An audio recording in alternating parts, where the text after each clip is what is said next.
Kan sudah banyak tuh yang beredar di WhatsApp, di grup keluarga, di media sosial kita, khususnya di Kabupaten Bantaeng. Kan sudah banyak tuh yang beredar. Lesti katanya mau dirujuk ke Rumah Sakit Bantaeng. Lesti mau dirujuk ke Puskesmas Kasih-Kasih.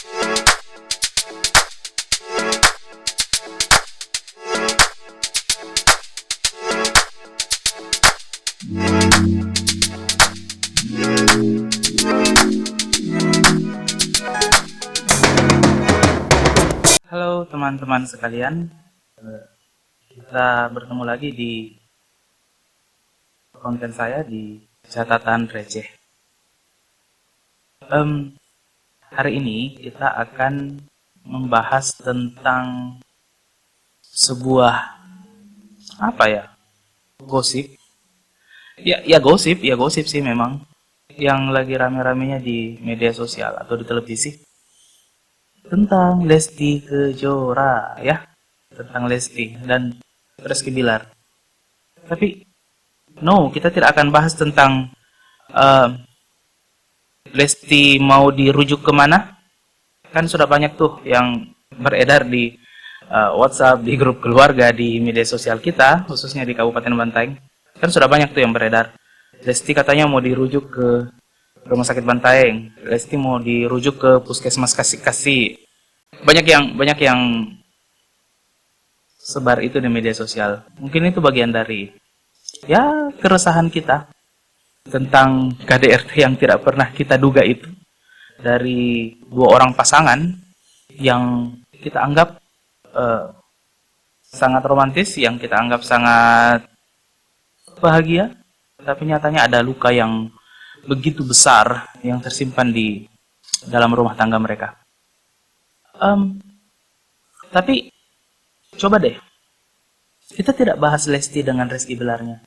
Karena kenapa? Lesti, Rizky Bilar, ya, mereka akan ditelan oleh algoritma media sosial di masa depan. Jadi berita-berita tentang Lesti ini mungkin akan bertahan sekitar 1 bulan, 2 bulan. Kalau kemudian proses penyelidikan, sidangnya agak lama, ya mungkin akan membutuhkan waktu sekitar beberapa bulan. Tapi yakinlah, beberapa tahun mungkin ke depan, Lesti dan Bilar akan hilang dari warung kopi, akan hilang dari tempat-tempat nongkrong kita, akan hilang dari pembicaraan tetangga kita, akan hilang dari pembicaraan ibu-ibu kompleks. Lesti dan Bilar akan hilang. Mereka akan ditelan oleh algoritma media sosial. Mereka akan hilang, ditelan oleh kasus-kasus yang lain lagi, tragedi yang lain lagi. Mereka akan hilang, ditelan oleh KDRT yang lain yang kita tidak tahu akan dilakukan oleh siapa lagi. Mungkin mereka juga akan hilang oleh kasus perceraian yang jauh lebih heboh nanti di masa depan. Who knows? So, daripada kita membiarkan kasus seperti ini lewat begitu saja, dan we got nothing, kita tidak dapat apa-apa dari kasus ini, ya coba deh, mumpung lagi rame-ramenya gitu. Kita kan selalu bilang, wah yang romantis kayak Rizky Bilar saja bisa membanting Lesti sampai Lesti ancur-ancuran gitu kan.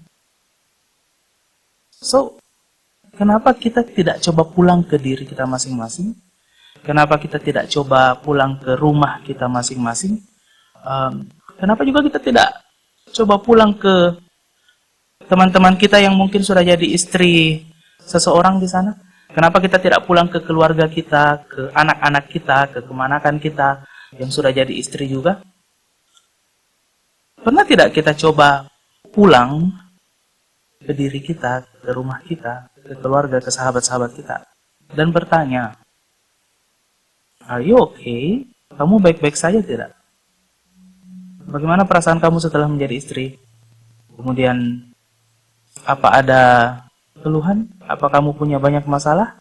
Atau apakah kamu bahagia-bahagia saja?" Semestinya kasus Lesti dan Bilar ini membuat kita aware dengan lingkungan kita sendiri. Membuat kita lebih peduli dengan orang-orang nyata yang ada di hidup kita, yang ada di sekitar kita. Karena daripada pusing mikirin Lesti dan Bilar, yang kasusnya memang menyedihkan ya. Cuman kalau cuman sekedar nungguin dan memantau berita mereka, we got nothing to do. Kita juga tidak bisa melakukan apa-apa, dan juga kita nanti tidak akan dapat apa-apa. So, ayo deh, coba kita pulang ke rumah masing-masing. Kita pulang ke orang-orang terdekat kita dan tanyakan, mereka baik-baik saja tidak? Kalau kasus KDRT seperti yang dialami Lesti, itu jelas sekali. Kita bisa lihat dari mungkin badannya yang remuk, kulitnya yang lebam, terus luka-luka fisik yang sangat terlihat jelas dari tubuhnya. Dan pelaporan, dan kemudian pengurusan kasusnya kan jelas sekali. Itu sudah jelas sekali kan, luka di tubuhnya itu bisa kita laporkan dengan jelas. KDRT itu, apalagi KDRT dalam bentuk fisik itu, kita tidak perlu banyak hal untuk membuktikan karena buktinya sudah jelas dan terpampang nyata. Yang jadi pertanyaan kita sekarang adalah, apakah karena kita hanya melihat kasus KDRT dari Lesti dan Bilar, kemudian kita menganggap bahwa nanti dia dibanting, nanti dia dihajar sama suaminya, baru kita berpikiran bahwa, wah ini gawat, ini harus ditolong, ini harus disupport, ini harus dibantu dilaporkan ke polisi. I don't think so. Saya tidak, mungkin tidak seperti itu. Maksud saya, ada hal-hal lain yang mungkin luput dari perhatian, dan ada yang luput mungkin dari pandangan kita. Karena nyatanya, yang jauh lebih berbahaya adalah kasus-kasus kekerasan dalam rumah tangga yang bersifat verbal, yang bersifat psikis, yang mengganggu para ibu-ibu di luar sana. Jadi, coba deh kita lihat kasus-kasus lama. Masih ingat dengan kasus Ibu Kanti Utami, Ibu Utami yang membunuh 3 orang anaknya? Masih ingat dengan kasus yang terbaru kemarin? Dan pasti sudah hilang lagi di alam pikiran kita, karena dia sudah ditelan oleh media sosial. Kasus pembunuhan yang dilakukan oleh seorang ibu di Pinrang, yang juga membunuh anak-anaknya. Coba lihat di tubuh mereka. Coba lihat di tubuh Ibu Utami. Coba lihat di tubuh ibu yang di Pinrang. Coba lihat, apakah badan mereka penuh luka lebam? Apa mereka dibanting oleh suami mereka? Apa mereka dihajar oleh suami mereka? No. Mereka tidak mengalami KDRT fisik. Mereka mengalami pengabaian, dan bisa jadi ada KDRT verbal. Dan saya lebih yakin ada banyak pengabaian di dalam situ. Mereka merasa diabaikan. Mereka harus berjuang mengurus anak-anak mereka sendiri. Mereka kemudian harus mengeluh pada diri mereka sendiri. Karena kalau mereka curhat, karena kalau mereka ngeluh, dianggapnya tidak beriman lah, dianggap tidak berbaktilah pada keluarga. Jadi akhirnya mereka tidak pernah mendapat support dari keluarga terdekat yang bisa mereka andalkan. Ibu Kanti Utami dan ibu yang di Pinrang itu adalah contoh ibu-ibu yang tidak mengalami KDRT secara fisik, tapi hati, mental mereka itu luka berat. Dan ini yang kadang luput dari perhatian kita. Dan kalau kita mau melihat lebih dalam, ini dampaknya jauh lebih mengerikan.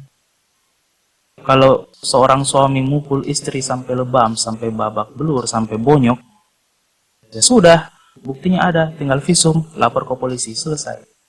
Anak-anak aman. Tapi coba lihat ibu-ibu yang kemudian dilukai mentalnya. Coba lihat ibu-ibu yang tidak mengalami kekerasan fisik, tapi mengalami pengabaian. Tidak diapresiasi sama keluarga mereka. Keluarga mereka tuh miss dari memberikan apresiasi pada mereka. Mereka tidak diberikan perhatian yang cukup. Mereka tidak didengar. Semua keluhan, semua kelelahan mereka itu tidak didengar. Jadi akhirnya badan mereka aman-aman saja, tapi fisik, tapi mental, hati mereka itu hancur-hancuran. Efeknya apa? Efeknya adalah jiwa yang hilang dan efeknya tidak harus ibu itu yang mati. Bahkan anak-anaknya pun harus ikut menanggung efek dari pembiaran kita, efek dari sikap abai kita kepada mereka. So, saya mungkin lebih berpikir bahwa kita masih punya banyak masalah di rumah tangga kita. Cuman kadang kita selalu menilai bahwa yang disebut masalah itu saat suami sudah mukul istri, saat istri sudah bonyok, istri sudah lebam, itu baru disebut masalah. No. Bahkan kemudian kita misalnya sebagai suami pulang kerja, lalu kemudian masuk, tinggal tidur, pergi main game, pergi ngopi, pergi ngewarkop, pergi nongkrong sama teman-teman. Kita tidak mendengar istri kita punya cerita apa hari ini, kita tidak mendengar keluhan apa dari istri kita hari ini. Itu sudah, menurut saya, honestly, itu sudah sebuah kekerasan yang sebenarnya sangat melukai hati mereka. Kita nggak perlu nampar sampai mereka bonyok, kita nggak perlu ngebanting sampai mereka lebam untuk membuat mereka terluka dan untuk membuat mereka hancur mentalnya. Kita nggak perlu lakukan itu. Kita hanya perlu mengabaikan, kita hanya perlu tidak mengapresiasi mereka, kita tidak perlu mendengar mereka. Itu sudah cukup loh untuk membuat mereka memiliki bom waktu di dalam isi kepala mereka, di dalam hati mereka, di dalam hati ibu-ibu ini yang we don't know, kita tidak tahu kapan itu akan meledak. So, boleh sih, boleh dengerin Lesti, boleh dengerin kasusnya, boleh mengikuti Lesti mau dirujuk kemana, bolehlah cari saja ke puskesmas terdekat. Yang mana tahu Lesti betulan dirujuk ke situ. Itu boleh sekali. Cuman ya kalau hal-hal seperti ini kemudian cuman lewat numpang di media sosial kita saja, terus hanya berakhir sebagai media, berakhir sebagai berita di media sosial saja, dan kita tidak pernah dapat apa-apa dari kasus ini, ya mungkin kita sisa menunggu kapan lagi kasus-kasus seperti yang dialami oleh Ibu Kanki, Ibu Utami, oleh kasus-kasus seperti yang di Pinrang itu terjadi lagi. So, jangan biarkan kasus ini lewat begitu saja. Jangan biarkan kasus ini berakhir, jangan biarkan Lesti dan Bilar ini berakhir sebagai konten media sosial saja. Yuk, pulang ke rumah masing-masing. Yuk, tengok teman-teman, tengok sahabat, tengok anak-anak kita yang mungkin sudah jadi istri di luar sana. Tengok rumah tangga kita sendiri. Tengok rumah tangga teman-teman dan keluarga kita. Coba ditanyakan, are you okay? Kamu baik-baik saja? Apa ada yang bisa saya bantu? Kalau kemudian ada respon yang kita anggap kurang apa ya, kurang menyenangkan kita lihat, ya cobalah bilang gini saja. Tahu kan nomor HP saya? Tahu kan nomor WA saya? Just call me if you need something. Coba telepon saya. Coba chat saya nanti kalau kamu misalnya butuh sesuatu atau butuh untuk diceritakan. Teman-teman sekalian, pada dasarnya ibu-ibu kita, ibu-ibu hebat kita di luar sana itu tidak butuh banyak hal sih sebenarnya. Mereka hanya butuh didengar. Mereka hanya butuh diapresiasi. Mereka hanya butuh dihargai. Hasil kerja kerasnya, merawat anak-anak kita, menjaga rumah-rumah kita, Mereka sebenarnya hanya butuh itu. Jadi, apa ya?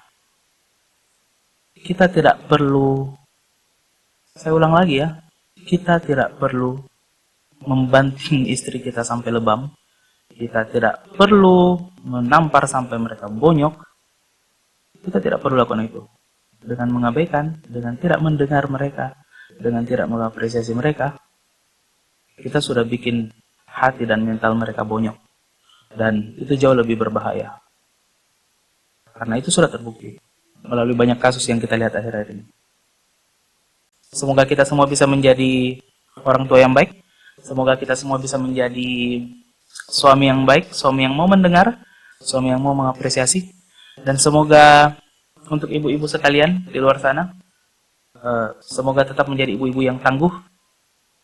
I know, menjadi ibu itu berat sekali. Dan ya, mungkin itulah kenapa surga ditaruh di bawah telapak kaki Anda. Karena kita tahu bahwa menjadi ibu itu tidak mudah. Sekian dari saya. Sampai jumpa di konten-konten selanjutnya. Dan mohon masukannya bila ada hal-hal yang menurut teman-teman sekalian kurang berkenan. Saya mohon maaf kalau ada kata-kata atau ada dari konten saya yang kurang mengenakan bagi Anda. Saya mohon maaf bila ada kekurangan. So, terima kasih teman-teman sekalian telah meluangkan waktunya untuk menyimak konten receh ini. Tapi saya berharap kita bisa belajar banyak. Saya juga secara pribadi bisa belajar banyak dari apa yang saya sampaikan ini. Terima kasih. Yang terluka semoga sembuh hatinya. Dan yang bahagia semoga dipanjangkan kebahagiaannya. And see you.